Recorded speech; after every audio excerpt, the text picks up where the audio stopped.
Okay, good morning, guys. Looking forward to the week ahead. So we'll just cover off all the sort of highlights that we've got for the full week this morning. It's a packed week from a central bank perspective. We've still got obviously the I guess that kind of digestion of the social media speed bump from last week. So we're going to have a look through markets here. We just got oil a little bit on the upside as I speak. Stocks just kind of trying to edge to new highs, having opened a little bit weak. But let's start by actually just looking at, before we get stuck into the charts and stuff, let's look at the week ahead, see what we got on the agenda. Obviously, we're trading through the final days of July and heading into August. And this is what the data calendar highlights look like. Let me just actually, sorry, I just need to transition my screenshot. Here we go, now you can see. So, yeah, this morning, I guess, of all the days, probably today is the lightest in terms of key data. We do have, though, German, and we'll look at today's calendar in a bit more detail in a second. But through the morning, we're getting German regional state inflation figures, so that might keep things ticking over in terms of market price action. We've got UK mortgage approvals into the afternoon, just pending home sales, an Italian bond auction. Not so this afternoon's looking a little light. I'll talk later about the portfolio management simulation that we're going to be running, so more details on that after the briefing. But certainly the remainder of the week looks pretty packed, so just keep an eye out, because 2:30 a.m. tomorrow morning we'll get some key Chinese manufacturing and non-manufacturing figures. These will be the PMI readings for July. They'll be key. We've got the Bank of Japan policy meeting ending. So their meeting begins today. It's a 2-day meeting, and you go back a couple of weeks and no one was really interested in it. But all of a sudden, rumors have been rife that maybe the Bank of Japan are going to be looking to tweak their current policy situation. So I'll talk about a little bit more about that in this briefing.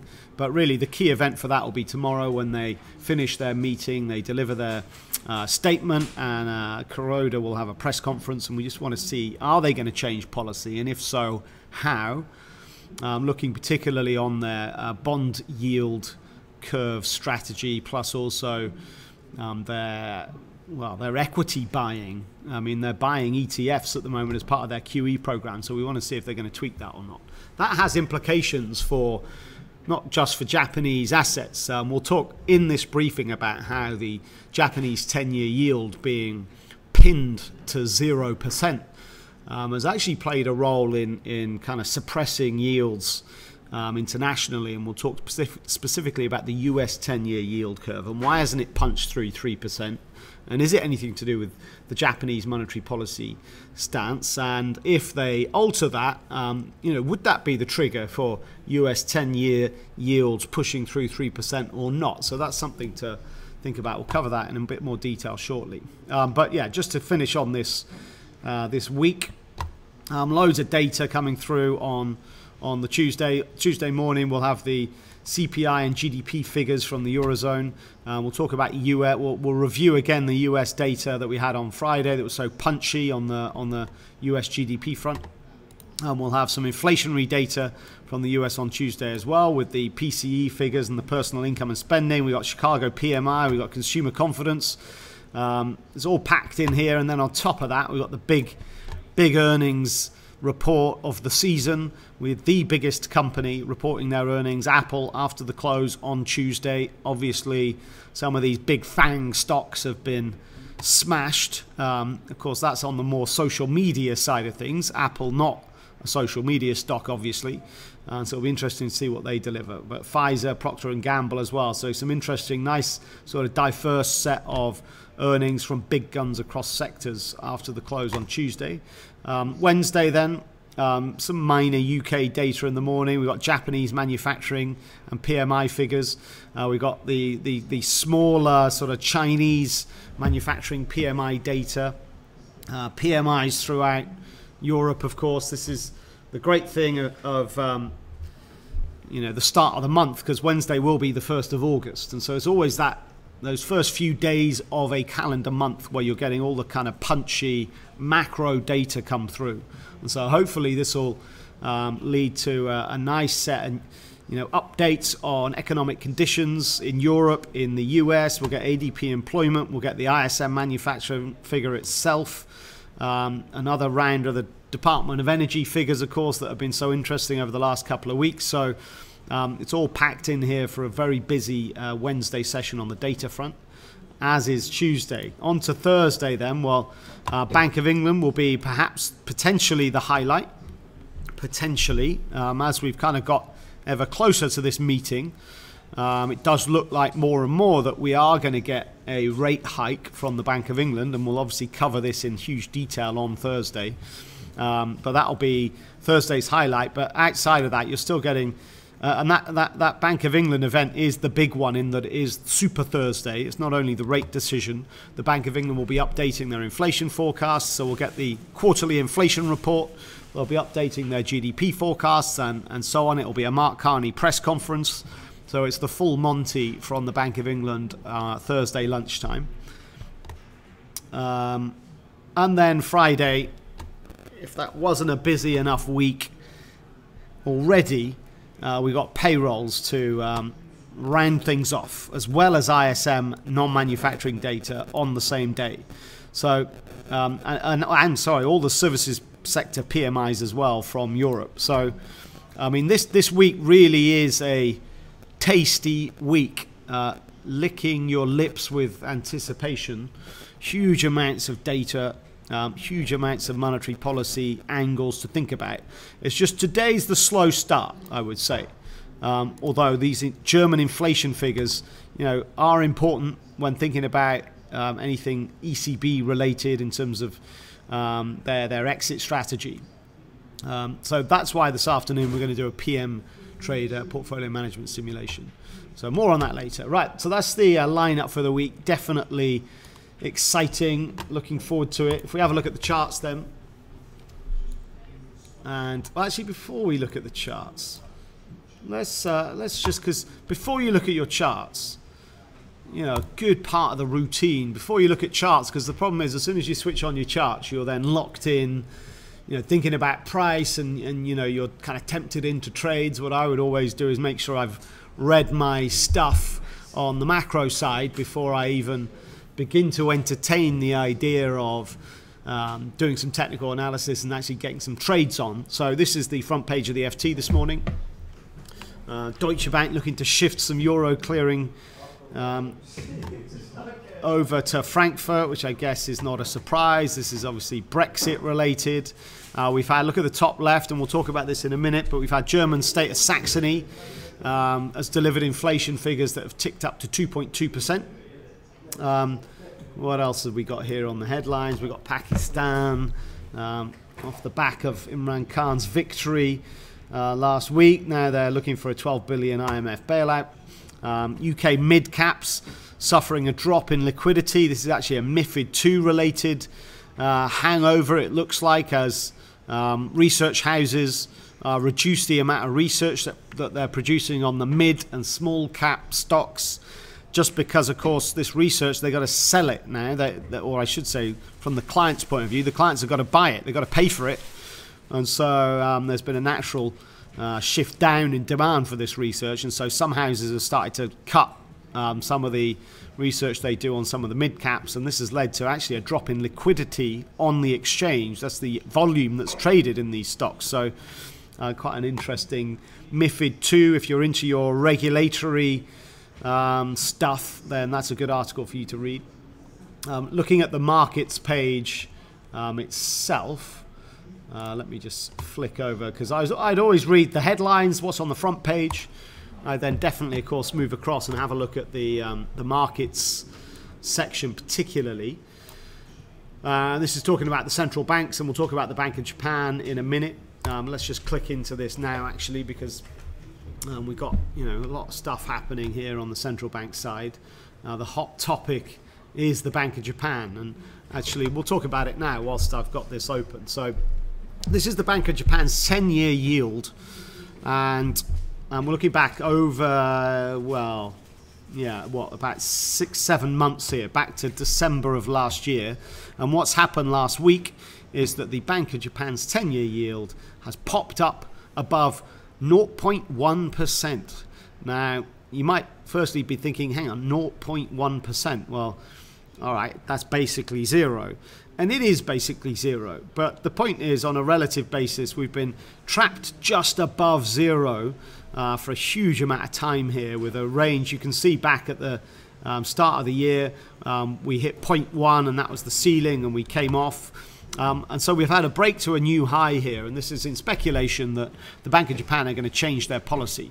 Now their policy has been, and let me show you a longer term chart actually because this is important. It doesn't matter if you don't trade Japanese assets, this is important actually globally. Let me show you their 10-year yield chart here on Trading Economics. And I'm going to go back further in time here.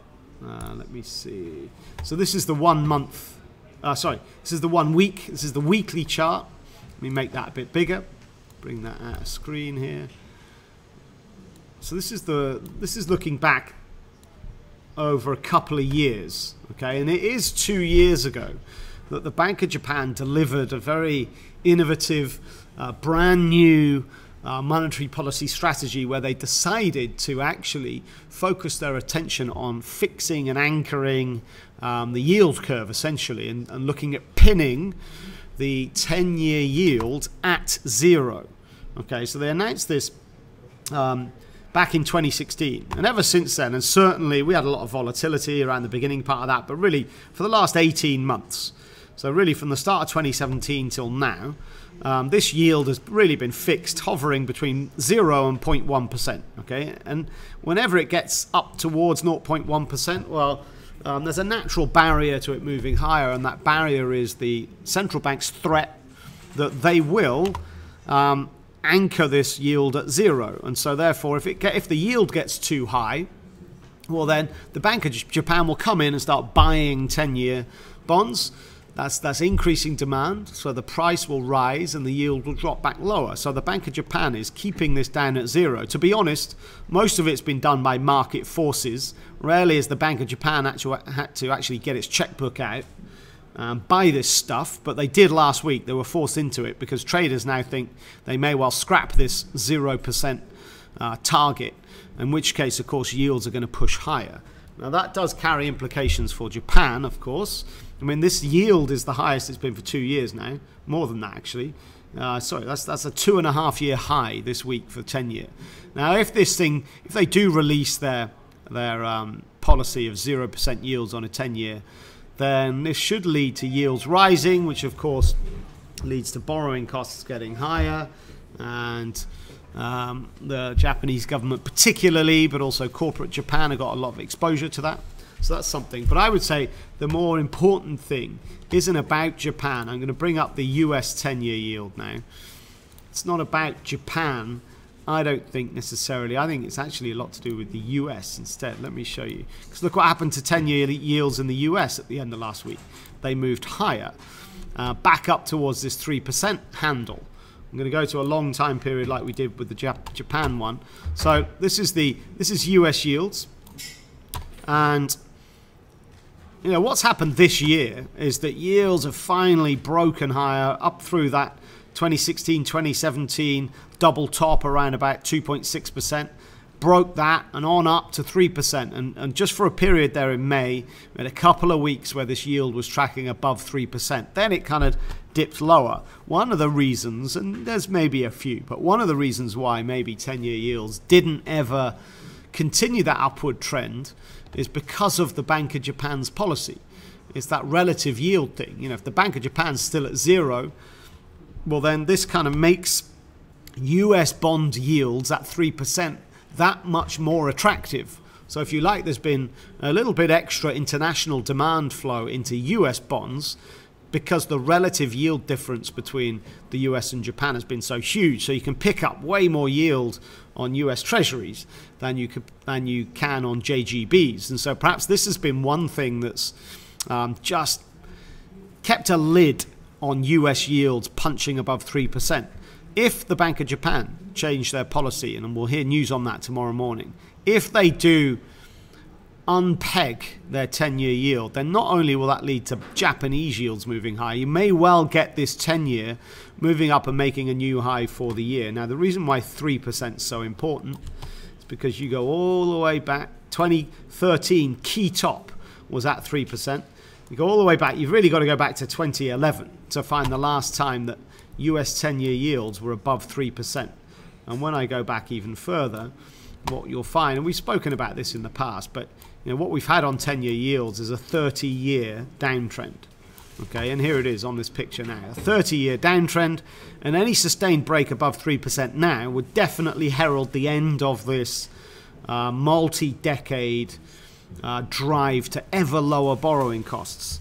And so the Bank of Japan might trigger some upside on US yields here, which might just set the cat amongst the pigeons for investors who are worried about just generally too much corporate debt on a global basis. That might lead to the US dollar appreciating in value. That'll have implications for the emerging market space. So this is something to look for. This story on the Bank of Japan, it's not just about Japan. It's potentially the implications it might have on global markets. Okay, so it's an important event this week. We'll get news flow from that tomorrow morning. Okay, let's look at the charts, see what's going on. And let's start with US equities. I know like the end of last week was particularly interesting from a US equity point of view. We've been getting earnings season come through, and if you look at last week, generally for most of the week it was a very solid, nice, sort of very positive sentiment, upward trending market off the back of what was some very strong earnings. Of course, you had the notable counter to that, which was Facebook's disaster. We'll have a look at the Facebook share price in a minute, but I won't cover that. You'll have been all over that last week, of course. It was Twitter's turn on Friday to deliver a kind of the double blow on social media stocks last week. And so Twitter also dumping 20% in the same fashion that Facebook did. And this caused really a bit more of a sustained move to the downside for the index here. It's all very well and good. Facebook's such a monster company in terms of its size and its market cap. But, we thought maybe that Facebook thing was an isolated situation just for Facebook. But Twitter's kind of just added to the concern that we've got maybe a social media overvaluation situation going on. Of course, we dumped lower on Friday, despite the fact we had solid GDP figures. We'll talk about that as well in a minute. Coming in at 4.2%. Was, well, if you just think about it on a standalone basis, 4.2% is huge. I mean, check out Danske Bank did a whole research report on this. If you're looking at their GDP chart here, 4.2% is massive, and the best reading we'd had for 4 years. And the thing is, if you go back 4 years to 2014, and we had the Q2 at almost 5%, Q3 was up there as well. But what you got to understand about 2014 was Q1 was negative. So actually a lot of that, and that was because of really bad weather conditions in Q1 of 2014. And so a lot of that economic activity that got prevented because of the weather got kind of pushed into Q2. So actually the really powerful GDP prints from 2014 was a lot to do with a snapback from a disastrous Q1. You can't say that about this year. Q1 this year was growth above 2%. So Q2 now to come in at 4.2, this is huge, okay? Mainly fine. It's a Trump tax cut related situation with corporate profits punching above 20% annualized growth for the first time in a long time. So, 4.2% is a massive figure. However, market expectations have got carried away with themselves, which is often the case, of course. And some out there were expecting a 4.8% GDP print for Q2 in the US, and of course they didn't get it. And that coupled with Twitter and then adding on to the weight of the Facebook situation, and of course things came lower, and we then technically broke below that low that we had on the 24th, and this opened the door for some nice end of week profit taking. Because where are we? You've got to factor in where are we in the grand scheme of things here? And where we are is right up there. That's where we are. Big move over the last month to take this upward trend that we've had in place since April, to take it on and up for another extension to the upside. And of course, there's only one barrier left. If this trend does continue, yes, we've chopped back and pulled back here end of last week on profit taking. Keep your eye out for that key top middle of March, key technical level at 2,800. That might come into play this week. So be aware that 2,800 is an important sort of medium-term level. I know we chopped through it a few times a couple of weeks back, but I do still think it's an important price point, important platform to work off as support this week. But there's only one barrier left, and that's the all-time ever high.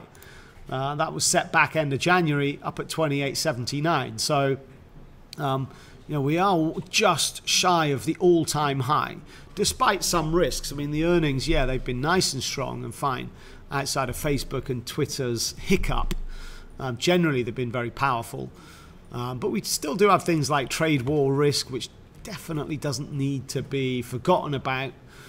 But yeah, I mean, so what's going to happen today? If I zoom back in on a shorter time period, we're just consolidating. Let me add the line, which was Friday's low. So that's an important one. That kind of held us support just about overnight. We're trying to just track a little bit back higher now. But we're in consolidation mode after what was a steep profit taking at the end of last week. If we kind of take this thing more European and have a look at the DAX, then the DAX this morning opened low. The Asian session was negative in a hangover from Friday's bad session on Wall Street. So most Asian indices were lower overnight. This led to the DAX just opening actually right on Friday's low. And just about support found, and we just ticked up. We have been flirting with the pivot for the last couple of hours, and we have had some German inflation figures coming in from Saxony, and that's going to be the feature of the morning. With German regional numbers. We've just had actually the Bavarian numbers as well that have come in line on the month-on-month at 0.2%, and the annualized figure was 2.2%, which was a bit lower than the 2.4% expected.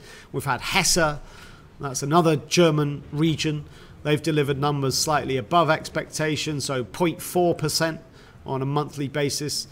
Brandenburg was also at 0.4%, Saxony earlier on. So these German inflation numbers have been ticking in, and it's just kind of maybe capped a little bit of that upside that we had going on. If you have a look at the euro, that's been nice and positive. So this is as we've been getting slightly hawkish, if anything, slightly hawkish inflation figures here from Germany's regions, and this has seen the euro just push up through Friday's high, okay, which was a nice support area. If you look back earlier last week on the 24th of August, July, and the 25th of July, I draw a couple of boxes in here, and that kind of shaped the resistance into the close Friday night, and we've just popped up through that. So keep an eye on that level. 17.06 on euro dollar, now support. Nice platform here, classic long opportunities potentially. We've got R1, which is for now capped the upside. Those of you who are fans of your Fibonacci's, well, have a look at that Thursday to Friday range in terms of the sell-off, because we've got the 38.2 fib in the mix here, but I'd say perhaps more interestingly the 50% fib is nicely between R1 and R2. So that's another price point to look for if this upside preference here that we've got at the moment continues, and there's a couple of levels to keep an eye on the way higher. If you have a look at cable, we've kind of had a pretty decent positive correlation going on here with cable and the euro. Again, similarly, just pushed up through Friday's high, which is also R1 for cable. So keep your eye on that, but I'd say euro should be slightly more positive than sterling here off the back of these mildly hawkish inflation numbers from Germany. Let's have a look at gold, because as the euro dollar and cable have been pushing higher, that does of course mean we've got some slight dollar weakness, but gold's just finding it difficult around about the low point we had Friday morning. I know we then had a big sell-off and then a big reversal, but by the time we got to Friday's close, that level around 12.31 again sort of came in as support, and so it seems to have had, that's where we're trading now, so a little bit of resistance in here. We've got a great sort of double bottom from last week on gold, down at 12.27. So that was, with S1 was critical in just holding firm. Just below that, you've got the low of the year, which was set back on the 19th, of course. But gold's kind of trying to push higher off the bit of dollar weakness, but struggling a little bit. Let's just have a look at bonds, and then we'll finish by looking at crude oil. T-notes here. Yeah, all right. Had a decent session on Friday afternoon as stocks were selling off. We had a bit of risk-off theme. So a bit of safe haven flow into T-notes here, but it didn't get very far, which again is thinking about that Japanese angle, and you know, prices remaining suppressed here as we think ahead to the Bank of Japan's decisions tomorrow. So T-notes here in the US had every opportunity to rally off the back of a very sharp downside on equity markets, but they didn't. I think that's quite telling. You know, when a market has got a great fundamental reason to have a big move and it does not, well, then that indicates there's other influences, there's other forces at play. And I think for T-notes here, I do believe the Bank of Japan's, you know, got US bond traders. That's their kind of key focus here. So keep an eye on this. I wouldn't be surprised if T-notes just give back Friday's gains and we head down, maybe drift down and trend down towards Friday's low point. And if we have a look on a longer time period, on a daily, you know, Friday's low is that key low that we have from back in June. So you've got a very strong technical double bottom. June's low, July's low, both at 119.08. Okay, any move through that, and that really does set up a technical break to drive to test the low of the year that was set back in May. And of course, this is price, so as price drops, this is yields punching higher. So any break of 119.08 on price, any break to the downside, will trigger a move back up through 3% on yield, and that'll then get a little bit more interesting. So keep your eye on these prices. The June and the July double bottom for T-notes, technically very important. Okay, finally, let's look at oil, and I'll finish by just looking at the more detailed calendar for today's events. So here's crude oil. It has been positive this morning. We've broken up through the pivot level at 69 bucks and haven't got very far yet, but up to 69.25. Let me just adjust some of these lines just to bring them into line with some of the price points that have been formed on Friday. So you got, if you look back Wednesday, Thursday, Friday, we've got a bit of a double bottom at 68.26, nicely confirmed Friday when we had that big sell-off and then the bounce into the close. If I draw the other line down here, the low from last week back down at 67.56. Now, on the upside then, yeah, fine, last week's high at 69.91, but really it's 70 bucks, which is that price of interest. You might say there's something in here around 69.70 as well. Before we get to $70, that's an important price. That was the high that we had back on the 25th, the high on the morning of the 26th. We're kind of resistance around that point on Friday as well. So, you know, looking up, it's 69.70, it's $70. If we look at 4-hour chart, no, let's go back a bit further. So look at a 480-minute chart, and we get to look at some other prices higher. And of course, well, I mean, the big ones are up at $73. But again, thinking about your fib levels, then the key thing about that 69.70 area, it is the 50% fib of the range that we've had for the last few weeks. So, you know, that will play a role. You know, as we punched up to set a high for the year, start of July, and then things kind of came tracking back lower. So the fibs range for that sell-off, middle of July, 50% fib at 69.70. So something else to think about from a technical point of view. Because it'll be interesting to see what the the Department of Energy numbers bring on Wednesday. We've had some punchy drawdowns in the last couple of weeks, to say the least, and yet oil hasn't quite managed to get back above $70. So we've obviously had some flare up on the Trump-Iran thing started last week, and that really didn't get things moving on the upside either. So oil kind of struggling here just below $70. So let's see. Finally then, I'm going to just finish with the actual detailed timetable for today's session. We've had most of these German inflation numbers. So that just leaves UK consumer credit data at 9:30, but it's the Bank of England this week, so that's not really going to move much.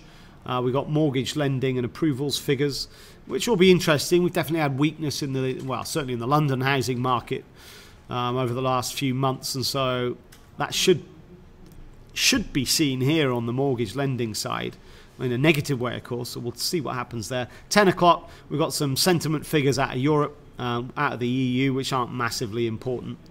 And this afternoon, we've got German inflation data, but actually that's not important either, because we'll have had all of the regions report their inflation already.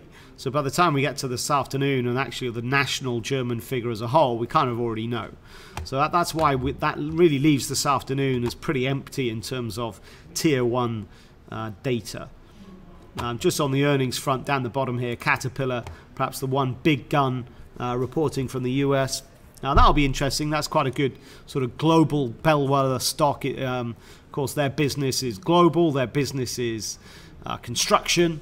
That's always a kind of lead indicator, if you like, on the let's say global GDP forecasting. Caterpillar earnings can often be that good lead indicator as to how the health of things are generally from an economic point of view across the world. So lots of people, lots of macro traders do look towards Caterpillar earnings to get that kind of insight. Right, that's it then from me for the briefing. I'll be back on the mic as we go through the morning to talk about the portfolio management simulation we're going to run this afternoon. But first up, we've got UK data in 16 minutes. All right, thanks a lot.